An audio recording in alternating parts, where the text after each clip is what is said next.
দেন আঙুল দেন, 2 দাঁতের মাঝখানে, এটা হলো মিডিল। এখান থেকে এই মাঝখান থেকে ডান দিকে 8টা, বাম দিকে 8টা। যে কোনো 8টা দাঁতের নাম যদি কেউ শিখে, সব দাঁতের নাম জানা হয়ে যাবে। বুঝে আসছে? এই যে মনে করেন যে আমার 8টা দাঁত, সবাই মনোযোগ দিয়ে দেখেন, একবার বলবো।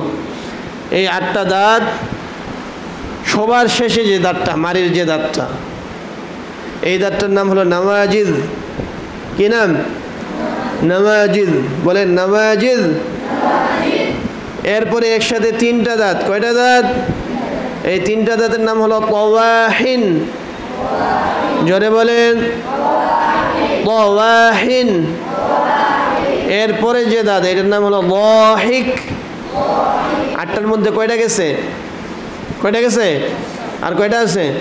3টা। এটা হলো আমার বড় দাঁতের একটা, হ্যাঁ, মাঝখান থেকে একটা হবে না বড় দাঁতের।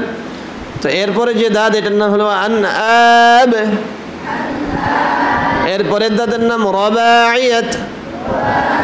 এরপরে যে বড় দাঁত, এটার নাম সানায়া।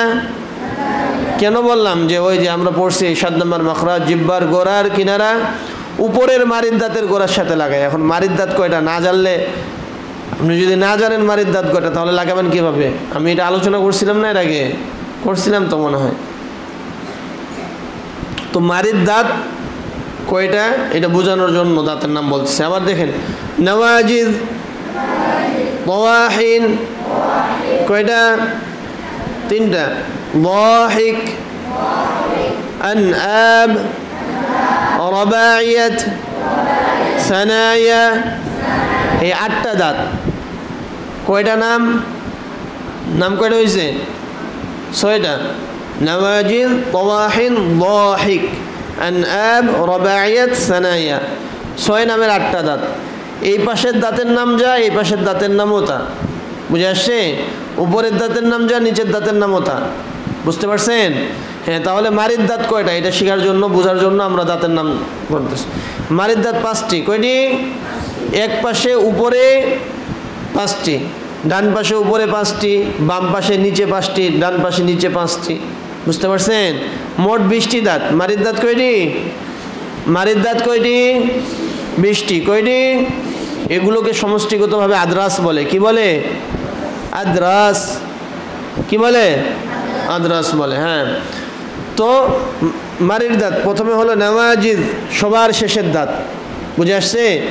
এরপরে তাওয়াহিন, জোরে বলেন, দাহিক।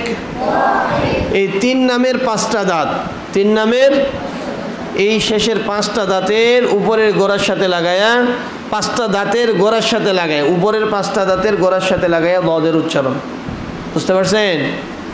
আমাদের যে কোনো এক পাশ থেকে, ডান পাশ থেকে অথবা বাম পাশ থেকে, যে কোনো এক পাশ থেকে উপরের জিহ্বার গোড়ার কিনারা উপরের মারির 5টা দাঁতের গোড়ার সাথে লাগাইয়া দদ উচ্চারিত হয়। বুঝে আসছে? এখন যাদের 5টা দাঁত নাই তারা কি করবেন? কারো আছে 28টা, কারো 24টা, কারো 22টা, 20টা দাঁত। তারা কি করবেন? 5টা বাদ দিলে আর কয়টা থাকে সামনে? কয়টা থাকে? 3টা থাকে না? শেষে 5টা বাদ দিলে আর 3টা দাঁত থাকে না? এক কোথায় প্রথম 3টা দাঁত বাদ দিয়ে, মাঝখান থেকে প্রথম 3টা দাঁত বাদ দিয়ে যার যতটা দাঁত আছে এই দাঁতগুলোর গোড়ার সাথে লাগাইয়া দদ বলে। এই প্রথম 3টা দাঁতের পরে যে দাঁতগুলো আছে এগুলোর গোড়ার সাথে লাগাইয়া দদের উচ্চারণ। বুঝতে পারছেন? তাহলে জিহ্বার গোড়ার কিনারা, জিহ্বার গোড়া এটা হলো জিহ্বার গোড়ার কিনারা উপরের মারির দাঁতের গোড়ার সাথে লাগায়। এখন আমরা জানছি তো মারির দাঁত কয়টি? কয়টি বলেন দেখি? কয়টি? মোট 20টি। এক পাশের উপরে 5টি। হ্যাঁ, তবে কেউ যদি চায় যে ডান দিকে লাগাইয়া বলবে সে বলতে পারে, কেউ যদি চায় যে বাম দিকে উপরের 5টি দাঁতের গোড়ার সাথে লাগাইয়া বলবে সে বলতে পারে, কেউ যদি চায় দোনো দিকের 5টা 10টা দাঁতের গোড়ার সাথে লাগায় দদ বলবে তাও বলতে পারবে, কোনো সমস্যা নেই। তবে বাম পাশ দিয়ে সহজ এজন্য বলা হয় যে বাম পাশটা আমরা বেশি ব্যবহার করি। জিহ্বার গোড়ার থেকে আর কি আমরা দাঁতের বাম পাশটা একটু বেশি ব্যবহার করি। যেমন দেখবেন খানা খাচ্ছেন, বেশিরভাগ দেখা যায় বাম সাইড দিয়ে চিবানো হয়, তাই না? বাম পাশটা আমাদের তবিয়তের সাথে বেশি সম্পর্কিত। এজন্য বাম পাশটা দিয়ে বলা সহজ। কারণ সবাই জিহ্বার গোড়ার কিনারা উপরের 5টা দাঁতের গোড়ার সাথে লাগান, প্রথম 3 দাঁত বাদ দিয়ে এরপরে যার যতটা দাঁত আছে গোড়ার সাথে লাগান। লাগান, বলেন বলেন, বদ বলেন, মনে মনে। শুধু আওয়াজ হলে হবে না, এখন আমরা চিনছি না মাখরাজ কোথা থেকে হবে হরফটা। যেখান থেকে বলছো এখান থেকে বের করি। জিহ্বার গোড়ার কিনারা উপরের বাম পাশে 5টা দাঁতের গোড়ার সাথে লাগান। লাগান, ম ম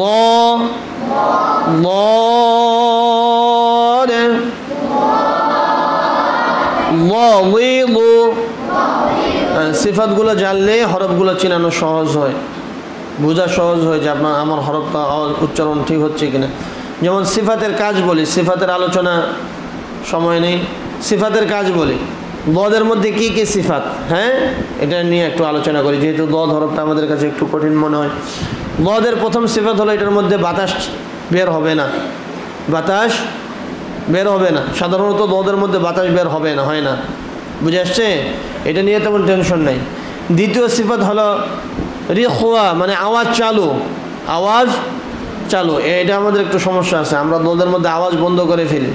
যেমন গায়রিল মাগদুবি আলাইহিম ওয়ালাদ দল, ওয়ালাদ, এই যে লাম দতকে ধরছে না, এই যে লাউ আওয়াজটা বোঝা যাচ্ছে একবার বন্ধ করে ফেলছে, লাউ বন্ধ হয়ে গেছে না, আওয়াজটা এমন বন্ধ না করা, বুঝে আসছে? দদের মধ্যে আওয়াজটাকে চালু রাখা। যেমন বাসিন জবর বাস, আওয়াজটা চালু থেকে দদের মধ্যেও আওয়াজ চালু রাখা। এগুলো গুরুত্বপূর্ণ বিষয়, এগুলো এমন না যে খুব সূক্ষ্ম বিষয়, সূক্ষ্ম ভুল না, এগুলো বড় ভুল। যে সিফাত খেয়াল না করা এটা বড় ভুল। দদের মধ্যে দ্বিতীয় সিফাতের কাজ হলো এটার মধ্যে আওয়াজটাকে চালু রাখা। তৃতীয় সিফাত হলো জিহ্বার গোড়া উঁচু করা, ইস্তেআলা। জিহ্বার গোড়াটা কি করা? জিহ্বার গোড়া উঁচু করা। এরপরে ইতবাক, জিহ্বার মধ্যখানটা উপরে তালুর সাথে মিলানো, লাগানো, কাছাকাছি নিয়ে যাওয়া, বুঝে আসছে? ইতবাক। এরপরে ইসমাত, মানে উচ্চারণে আওয়াজ জমে থাকা অথবা ধীরস্থিরতার সাথে উচ্চারণ করা, ইসমাতের কাজ, বুঝতে পারছেন? হ্যাঁ, আরেকটা সিফাত হলো 6 নম্বর সিফাত হলো ইস্তিকালাত, মানে উচ্চারণে আওয়াজটাকে একটু দীর্ঘায়িত করা। এক কথায় সহজ কথা হলো যে দদ হরফ উচ্চারণটা অন্যান্য হরফের তুলনায় এই দদ উচ্চারণে একটু আওয়াজটা, সময়টা বেশি নেওয়া। দদ উচ্চারণ করার সময় একটু বেশি নেওয়া দদ হরফটা উচ্চারণে, বুঝতে পারছেন? ইস্তিকালাতের কাজ। তো এই সব কিছু মাথায় রেখে হরফটা পড়া, বুঝতে পারছেন? হ্যাঁ, এখন বলেন মদে, হ্যাঁ মাগদুবি, মদ বলেন, মোটা করেন, মু মু মু, মাগদুবি আলাইহিম ওয়ালাদ, লাদ, এভাবে আওয়াজটা বন্ধ না করে। হ্যাঁ, ওয়ালাম বলেন, ওয়ালাম লাম, দতটাকে একটু ধরে রাখা। হ্যাঁ, ওয়ালাম ওয়াল, ওয়ালাম ওয়াল, ওয়ালাম ওয়াল, মাদিদু মাদিদু মা আল্লাহ, এই যে আব আব আমি কিন্তু বলছি না। হ্যাঁ, দরটাকে একটু ধরে রাখা। আল্লাহ আল্লাহ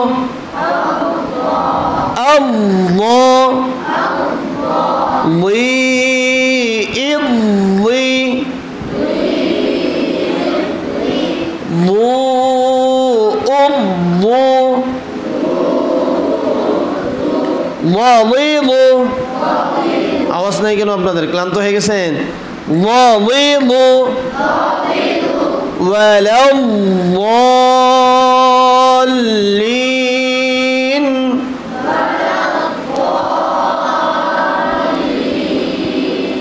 ضالا فهدى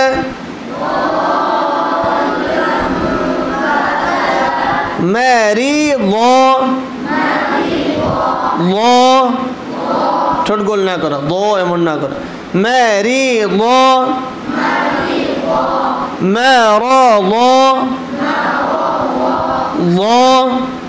হ্যাঁ, তাহলে উচ্চারণের সময় আমরা খেয়াল রাখবো যে হরফটা মোটা হচ্ছে কিনা। জিহ্বার গোড়া উঁচু করা, জিহ্বার মধ্যখান উপরে তালুর দিকে ওঠানো, তাহলে হরফটা মোটা হবে। আচ্ছা, এরপরে 8 নম্বর মাখরাজ লাম না, বলেন লাম বলেন। হ্যাঁ, পাতলা হরফ আমরা সবাই পারি। লাম লালিলু। এরপরে 9 নম্বর মাখরাজ নুন, ঠোঁট গোল করেন, নুন নুন।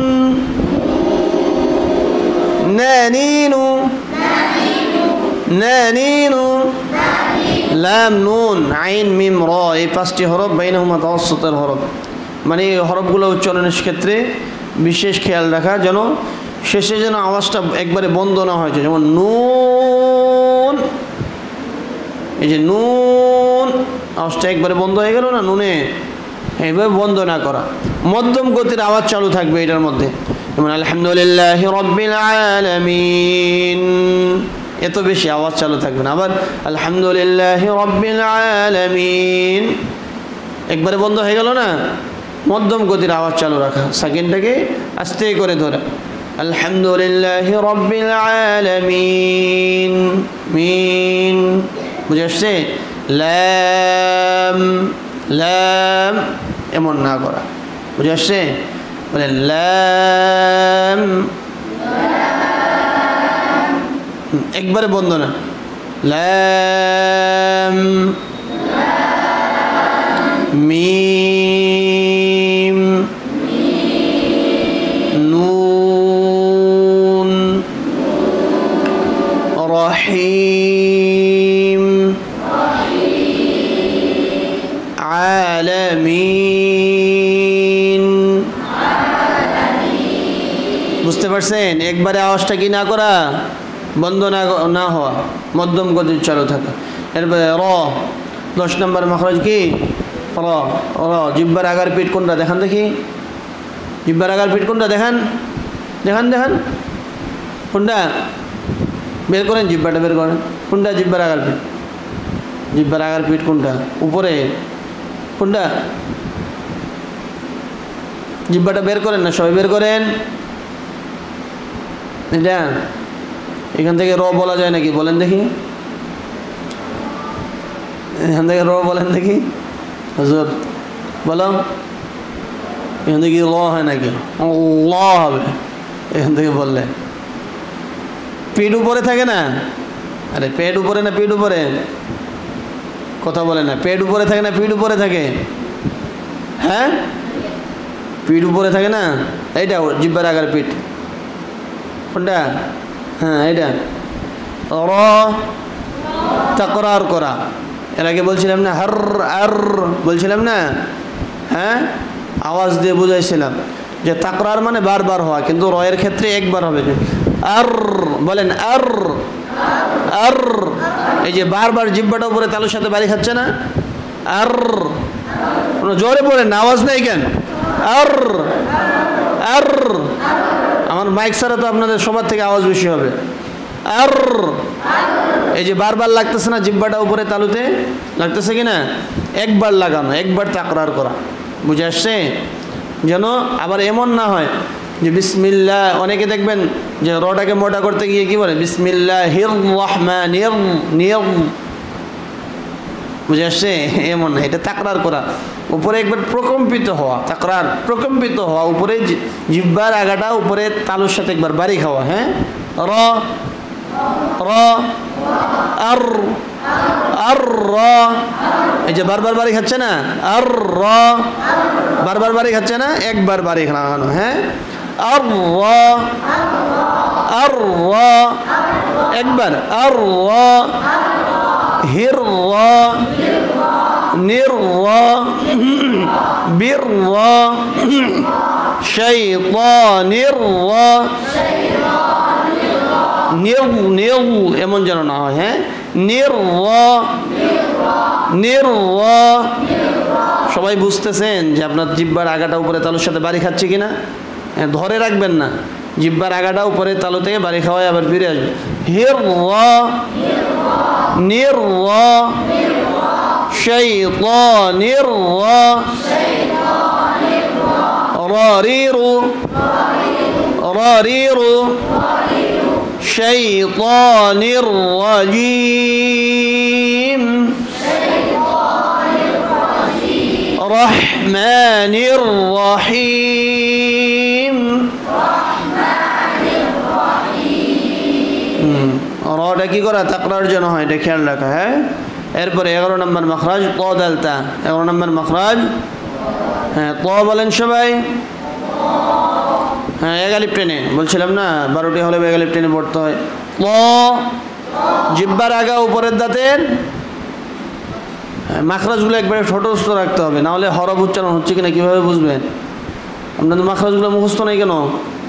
সাথে সাথে বলবেন। জিহ্বার আগা উপরের দাঁতের গোড়া, জিহ্বার আগা উপরের দাঁতের গোড়া, গোড়ার সঙ্গে লাগাই ত দাল।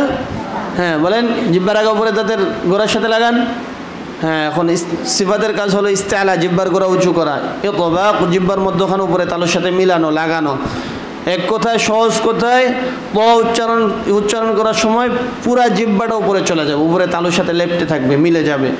জিহ্বার আগা উপরে দাঁতের গোড়ার সাথে লাগতেছে না মাখরাজ, সিফাত ইস্তেআলা, জিহ্বার গোড়া উঁচু করবে। এরপরে ইতবাক জিহ্বার মধ্যখানটা উপরে তালুর সাথে লাগাবে, মানে পুরা জিহ্বাটা উপরে তালুতে লাগাই দেন, লাগান। জিহ্বার গোড়া উঁচু করেন, জিহ্বার মধ্যখান উপরে তালুর সাথে লাগান, জিহ্বার আগা উপরের দাঁতের আগার সাথে লাগান, লাগান। প প লাগান, পুরা জিহ্বা উপরে তুলেন। প প পই পু প পই পু প পই পু প পই পু প আপ প পই ইপ পই তুই না, তুই না, ঠোঁট দিয়ে নে, ঠোঁট দিয়ে না, জিহ্বা পুরো জিহ্বাটা, জিহ্বার মধ্যখানে উপরে তালুতে লাগান, জিহ্বার গোড়াটা উঁচু করেন। ইপ পই পু উপ পু উপ পু প পই পু প পই পু প পই পু। হ্যাঁ, এরপরে দাল। হ্যাঁ, দাল বলেন। দাল তা শক্ত করেন, জিহ্বার আগা উপরের দাঁতের গোড়ার সাথে লাগান, একটু বাতাস বের করেন। তে তে তে তিতু তে তিতু توابا تبت تبت بت بتس بتس এমন না, بت كورت زوجت جت। তো এটাকে ধরে ছেড়ে দেওয়া। হ্যাঁ, মাখরাজ থেকে মাখরাজে স্পর্শ করে জিহ্বাটা শক্ত করে ছেড়ে দিলে একটু বাতাস বের হয়ে যাবে। হ্যাঁ, বাত বাত হাত জেত। হ্যাঁ, অল্প বাতাস। হ্যাঁ, কাফের সময় বলছি যে তাটা অল্প বাতাস হবে। হ্যাঁ, বেশি বাতাস যেন না হয়, বাত বাত এমন যেন না হয়। হ্যাঁ, বাত হাত জেত। বুঝে আসছে? হ্যাঁ, আচ্ছা, এরপরে 12 নম্বর মখরাজ সদ সিন। সদ সিন যা বলেন, সদ বলেন, একসাথে বলেন সদ। হ্যাঁ, জিহ্বার আগা নিচের দাঁতের পেট আগার সাথে লাগান, এরপরে জিহ্বার গোড়া জিহ্বার মধ্যখানে উঁচু করেন। স صاصيصو صاصيصو صاد صونة ঠোঁট কেন صاد صراط وأقيموا الصلاة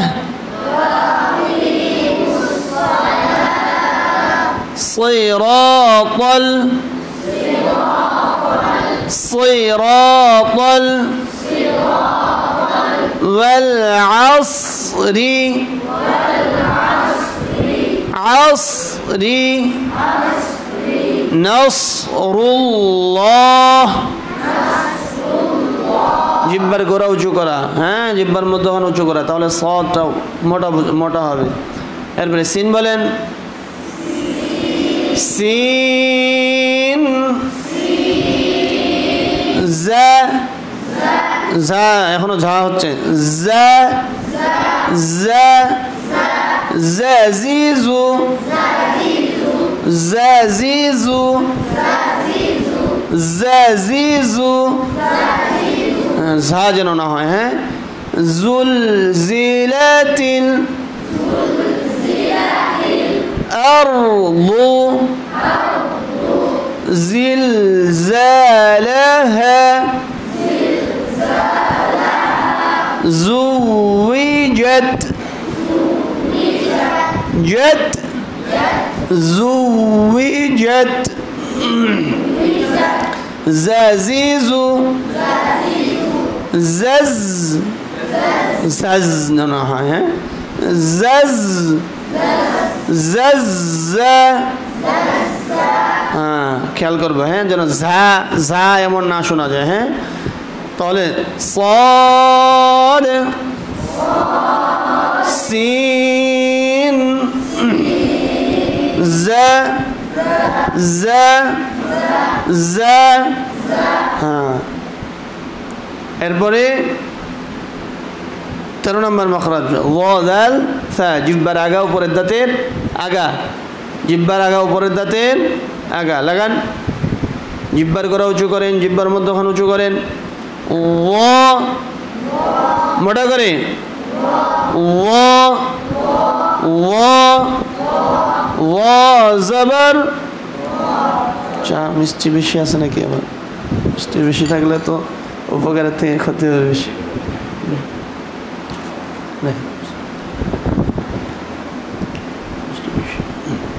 ওয়া ওয়া জিহ্বার গোড়া উঁচু করে ওয়া ওই ওই ও ওয়া ওই ও মোটা করে বলেন আবার বলেন ওয়া ওই ও ওয়া ওই ও ومن أظلم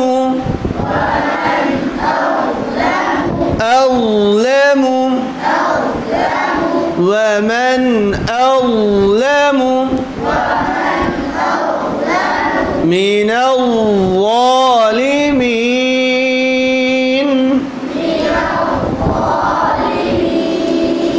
ظلا ظليلا ظليلا ظلا ظليلا ওয়াটা মোটা করবো হ্যাঁ এরপরে কি জাল বলেন একসাথে বলেন জোরে বলেন পাতলা করে বলেন জাল আবার জাল এরপরে কি সা বলেন সা সা সা সা এই বাতাস বের করেন সা সা হ্যাঁ, এগুলো হরফ মোটামুটি আমরা সবাই পারি। হ্যাঁ, তাহলে ল দাল সা, তাহলে 4 নম্বর থেকে 13 নম্বর মাখরাজ পর্যন্ত সব জিহ্বার আলোচনা। হ্যাঁ, খেয়াল করা যেন ঠোঁট না লড়ে। হ্যাঁ, জ স দ এমন যেন না হয়। হ্যাঁ, ঠিক আছে ইনশাল্লাহ। হ্যাঁ, এরপরে 14 নম্বর মাখরাজ, উপরের দাঁত নিচের ঠোঁট, নিচের ঠোঁটের পেট উপরের দাঁত। হ্যাঁ, ধরেন, বলেন ফে ফে। হ্যাঁ, এরপরে 15 নম্বর মাখরাজ 2 ঠোঁট থেকে, কি ওয়াও, ঠোঁট গোল করেন, মুখ হা হচ্ছে কেন, ওয়া এমন যেন নাই, ওয়াও ওয়া ওয়া ওয়া ওয়া ওয়া ওয়া ওয়া জাদাকা। হ্যাঁ, ওয়া মুখ যেন এদিকে হা না হয়। হ্যাঁ, ওয়া যাদের হয় না এভাবে ধরবেন। হ্যাঁ, ওয়া ওয়া ওয়া ওয়া ওয়া হাবনা ওয়া ওয়া হাবনা ওয়া মা قل هو الله والله হু, ঠোঁট গোল করা, পেশে ঠোঁট গোল করে না, ওয়াল্লাহু ওয়া মা, পাতলা, ওয়া মা ওয়া মা। হ্যাঁ, তাহলে ওয়াও, এরপরে বা না। হ্যাঁ, 2 ঠোঁটের ভিজা জায়গা থেকে, নিচের জায়গা থেকে, বা বা বা বা বা বাবা বাবা। স্বাভাবিক আমরা চুপ করে থাকলে 2 ঠোঁটের যে জায়গাটা লেগে থাকে, হ্যাঁ, ভিজা জায়গা, কোন জায়গা, বাবা। এরপরে মিম, শুকনা জায়গা, কোন জায়গা, এর মানে আবার এমন না। হ্যাঁ, ভিজা জায়গার পরে মাঝখানে যে শুকনা জায়গাটা। হ্যাঁ, মিম মা মিমু মা মিমু মিম। হ্যাঁ, তাহলে এটা হলো 15 নম্বর মাখরাজ। 16 নম্বর মাখরাজ মুখের খালি জায়গা থেকে আমাদের হরফ। হ্যাঁ, বলেন আলিফ আলিফ ওয়াও ইয়া ইয়া। ওয়াও ইয়ার মাখরাজ তো আমরা আগে পড়ছি না। আলিফ ওয়াও ইয়া। 17 নম্বর মাখরাজ নাকের বাসি থেকে হরফ, কি হরফ, 17 নম্বর মাখরাজের হরফ কি, কেন কতবার বললাম না, নাক ধরে সবাইকে পড়াইলাম না, 17 নম্বর মাখরাজের হরফ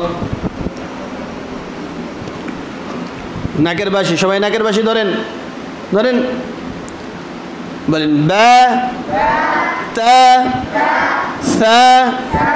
আচ্ছা, এই হরফগুলো কি নাকে যাচ্ছে, ধরো নাক ধরো, হরফগুলো কি নাকে যাচ্ছে, বা তা সা নাকে যাচ্ছে, জোরে বলেন, নাকে যাচ্ছে, নাটা নাকে যাচ্ছে, নাটা বলার সময় নাকে যাচ্ছে। হ্যাঁ হ্যাঁ, এখন বলেন না না মা, আবার বা তা সা না, নাকে যাচ্ছে, নাটা নাকে যাচ্ছে না। মা, দেখেন বা তা সা জিম হা এগুলো নাকে যাচ্ছে না, কিন্তু নুন আর মিম এটা বলার সময় নাকে যাচ্ছে, তাই না? হ্যাঁ, এই জন্য বলছিলাম গতবার যে 17 নম্বর মাখরাজের হরফ হলো নুন আর মিম। অনেক বর্তমান তাজবিদ বিশেষজ্ঞদের অনেকের নুন আর মিম হলো নাকের হরফ। বাকি নুন আর মিম এমন 2টি হরফ যে হরফগুলো উচ্চারণে নাকের বাসি ব্যবহার হয়, এর জন্য 17 নম্বর মাখরাজকে স্বতন্ত্রভাবে আনা হয়েছে। বুঝতে পারছেন? নুন নাকে যাচ্ছে না, নাকে যাচ্ছে না। হ্যাঁ, অন্য হরফগুলো এইভাবে নাকে যায় না। নুন মিম এগুলো নাকের বাসি ব্যবহার হয়, এজন্য 17 নম্বর মাখরাজ আনা হয়েছে। যাই হোক আমরা হরফের উচ্চারণ করলাম, এগুলো পুরান পড়া। এখন একটু মাস্ক হোক ইনশাল্লাহ। একটা কনসেপ্ট দেন, তুমি আনো না কনসেপ্ট। আরে হুজুরকে দিচ্ছি।